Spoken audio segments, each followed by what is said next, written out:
Hey, YouTube. Hi, Spotify. It's Kel, and I am coming to you again today with the third video in the series on perfectionism. And today we are going to talk about the what are called treatment interventions, the specific things that you can do to fight this if you happen to have either a streak of perfectionism in yourself or you know someone who does. These are specific interventions that can help. I do recommend working with a therapist also because, again, not to toot my own horn, but when someone has, 20, 25 years or 30 or more, that's not me, but, I have like 20, 25 years experience as a therapist. And therapists sometimes can see things and help the process along smoother and just as a good safe space for you, especially as a perfectionist. It's important for you to be able to reveal your imperfections and then still feel accepted and loved by someone. And so just a good therapeutic relationship can be healing in and of itself. And here comes my cats, because like normal, they hear me on a podcast. They're like, oh, but it's time to go be crazy. So, okay.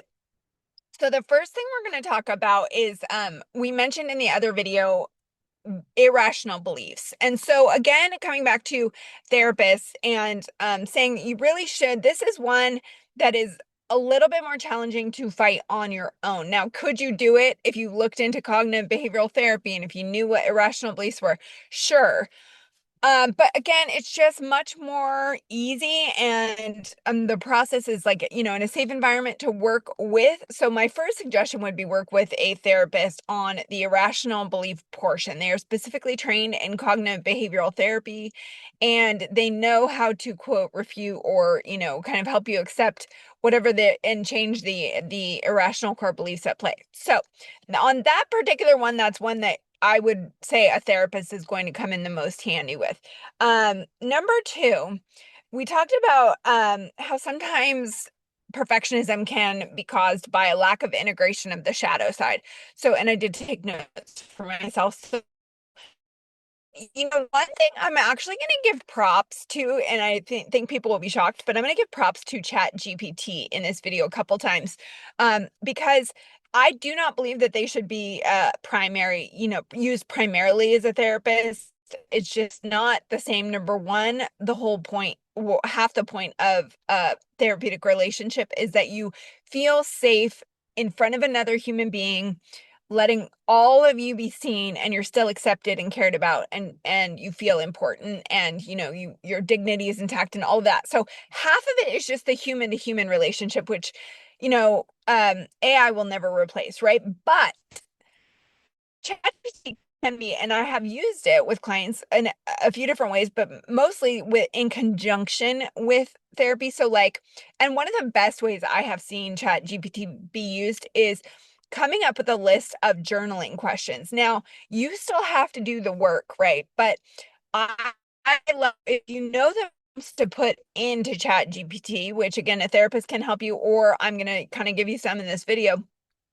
You can do some of your own insight work and your personal development work on your own by just saying to ChatGPT, please create a list of journaling questions that makes me look at my shadow side. So I actually did this just to make sure that it would come up with some good questions. And so for the first intervention, I would say is use ChatGPT to, when it comes to your shadow side, use ChatGPT and go in there and say, please come up with a list of questions to help me uncover what is within my shadow side. Now, again, a therapist can do all these things, right? But I'm just giving practical interventions for people who are not in therapy or don't feel like going to therapy right now. This is still something you can do for free.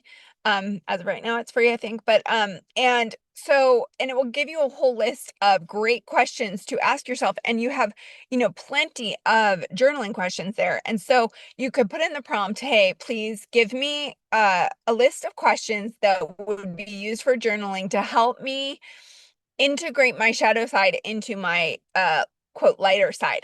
So my cats are going a little crazy right now, so they may interrupt the session, just letting you know.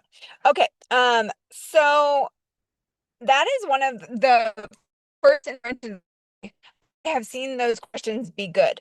Next one is also, and then we talked about before the good and the bad traits of so integrating your shadow side. So really, on one hand, listing, and this is also going to help you heal the good bad split, by the way. So when you list your positive traits on one side of a piece of paper, and then you list like 5 weaknesses or 5 things you don't quote don't like in yourself or imperfections on the back, it just helps you to see that you are human and um that you can, we all have good and bad in us, and helps you get to know what your 5 traits say. If you're trying to integrate the shadow side, this will help you kind of uncover what are the things I don't like in myself. And so, and then again, working with maybe hopefully a therapist or a friend to try to accept those sides of yourself. Okay. So that's another intervention. So now here's, okay, a lot of these again are best explored in therapy, but you can, again, I think ChatGPT is a great place to ask them questions for journaling to uncover this in yourself if you want to have kind of like a inner dialogue. Okay. And the other one we talked about is parental role modeling, right? So while again, this is best explored in therapy because the therapist is going to know, okay, well, or be able to ask you questions specifically about your situation. You can also, again, ChatGPT is great for journaling questions saying, hey, can you give me a list of journaling questions to ask myself if I had a perfectionistic parent so that I do not become as perfectionistic, right? So, and again, I'm surprised at how great these ChatGPT questions are. So, good job, ChatGPT. There, I can give props where props are due. It will never replace a human, in my opinion, but it can definitely be used to help people. So that is, you really, when it comes to the parental role modeling, you really want to ask yourself, how did my parents' perfectionism rub off on me? How did they display it? Was it just what did they not ever acknowledge the sad or the harder emotions? Did they say everything was good all the time? Or could they not, were they always hard on themselves? Could they not accept their own shadow side? So like you really want to get into those kinds of questions. And again, best done with a therapist. And I know people are going to be so annoyed in this video because I am saying a lot of like it's best done in therapy. But again, on all of these points, you can try to access ChatGPT if you want journal prompts to do it yourself. Now, um, another one. So we talked about in the other video how sometimes perfectionism can come from parentification of a child or having to like say be the eldest and you took care of your siblings and kind of like so you got into a pattern of like have to be the good one all the time, or the parent in you really got nurtured and you ended up having to take care of everybody, so you became caretaker. Well, one way to combat this in yourself is to really try to get in touch with your playful side. Now, and again, a lot of times if people are parentified, they see fun as kind of like a waste of time, or, and so you really want to access, if you want to do this like just again on your own, you can just make a list of activities that you feel like would just be sheerly for play.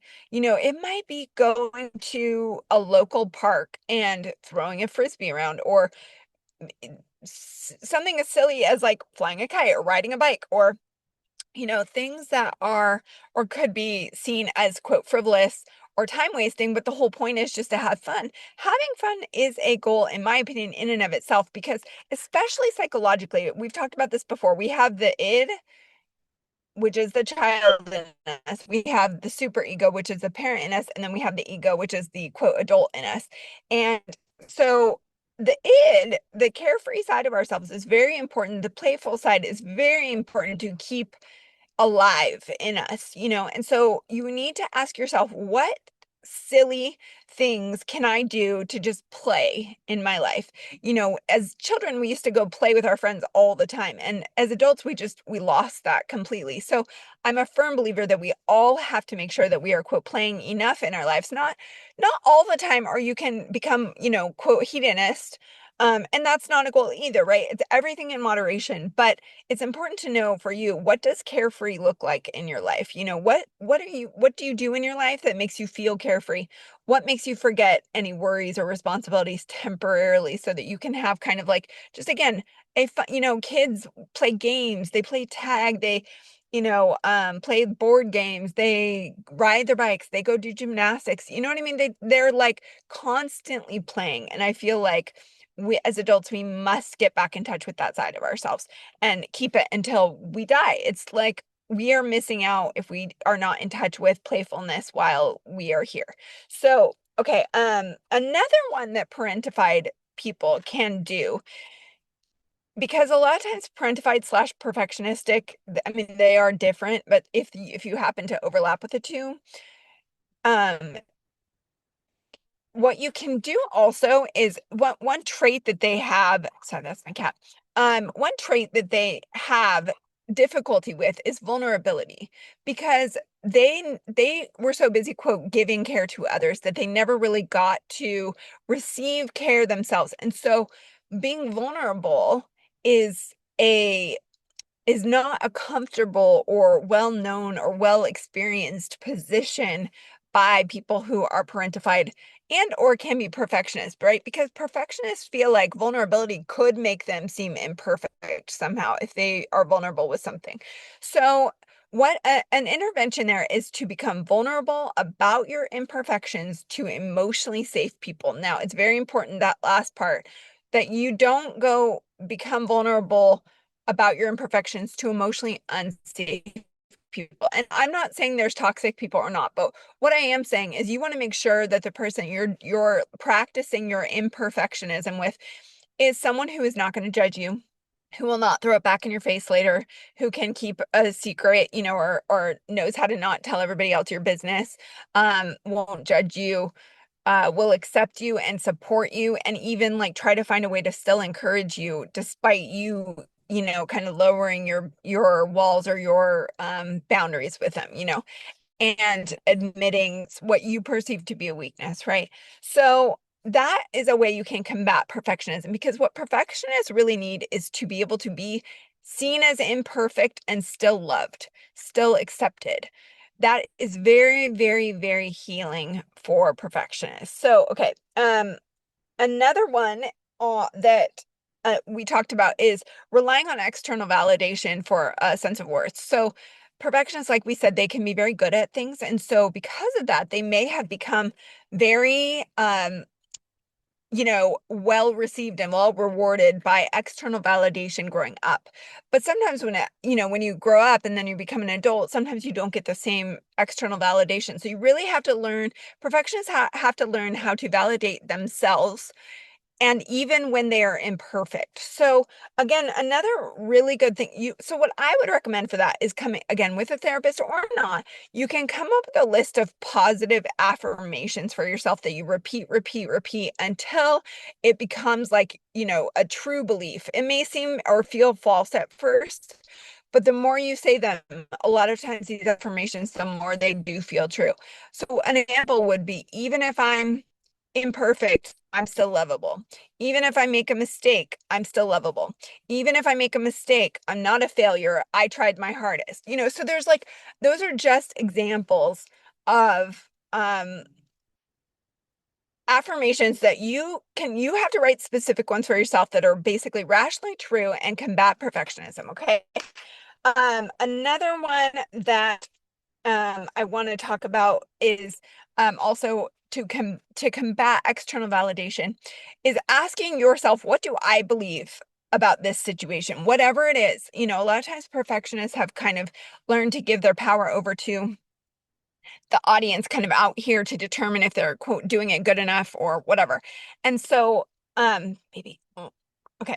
And so instead, they have to turn that shift back inward and say, hey, what do I believe about the situation? Do I believe I gave it my all? Do I believe I tried hard enough? Do I believe I, um, am still lovable even if I made a mistake? All of those things, right? Okay, so my cats are getting a little crazy, so like hurry this up. So, um, the next and this is a very big one actually, that perfectionists can often build their identity on being perfect and being the one who has it all together. So if they truly want to change, then they have to work on building I would say expanding their identity to include areas that allow for imperfections. One of the ways that I really love doing, like working with clients doing this, is through art.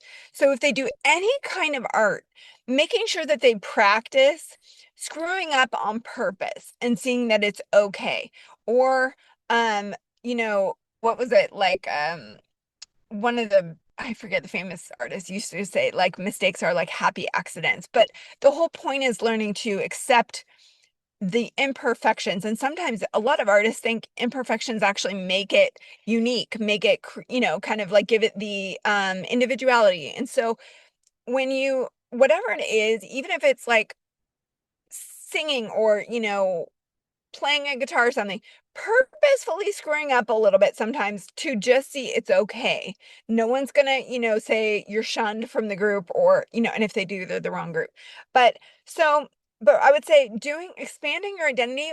Another thing is like finding hobbies for perfectionists that give them a sense of identity outside of just they're the perfectionist, so just things to have fun, whether it's going to play an adult soccer league or, again, picking up an instrument or doing something, going starting jogging or, I mean, there's so many different things that help expand your identity so that you're not just like held into this, like, I'm perfect. I have to have it all together. And that's what people know me for. And that's what I'm known for is that I have it all together. Right. And so I'm superwoman or superman. Right. So, but the more kind of areas that you, uh, find your identity in. Personally, I find a lot of my identity in spirituality, and that is not going anywhere. So I just think it's good to expand your identity to have multiple facets so that, especially perfectionists, so that they don't feel like it's just they're all one. They just either have to be perfect because that's what they're known for, or they're a failure. So, and then also like addressing imperfection rules. So something another perfectionist can do again on purpose is to like break societal norms in a healthy way, but like doing things. Okay, I've actually heard this prescribed is like if they go to like a public place or something one time in a blue moon or whatever, yelling something out like they wouldn't normally, just like, and not like, F words or anything, but just making a little bit of a public fool out of themselves so that they see that it's okay and like they created a memory out of it and that it's like it made them laugh and so it's the whole point is like mistakes on purpose reduce the fears in a perfectionist that they either have to be perfect or the world's going to fall apart, or they're not going to be lovable. So sometimes purposefully creating mistake situations can actually be healing because they're like, oh my gosh, I got through that. We laughed through it. So we created a memory. We have a story. I'm still lovable, so it's like, but sometimes perfectionists have to experience it to get the lesson. Okay. And that's it really it that I have for now, when it came to specific interventions. But again, I want to say props because I never say props to ChatGPT. People are like, are you sure this is your video? But yes, I am saying props to ChatGPT today for, giving good journaling questions. So if you want an adjunct to therapy, you're working with a therapist and you want some quote homework, or you're bored or whatever, and you're like, we've been working on this such and such dynamic or perfectionism or whatever it is, you can go to ChatGPT and say, hey, can you please give me journal questions about, reducing perfectionism in my life or, my shadow side or, whatever it is. And I was pleasantly surprised to see that ChatGPT came up with great questions for someone to journal about to get as prompts to get to know themselves and the patterns in their life more. So good job, ChatGPT. And those are just the basic interventions I have for now. Every therapist is going to have different interventions for perfectionism, but the biggest one is to really understand that you are lovable even if you make mistakes, even if you're imperfect, changing the goal from I have to be perfect to be lovable to from that to like my good enough is good enough and I'm always lovable. So I hope that this finds you well. I'm thinking of you wherever you are, and I will see you next time.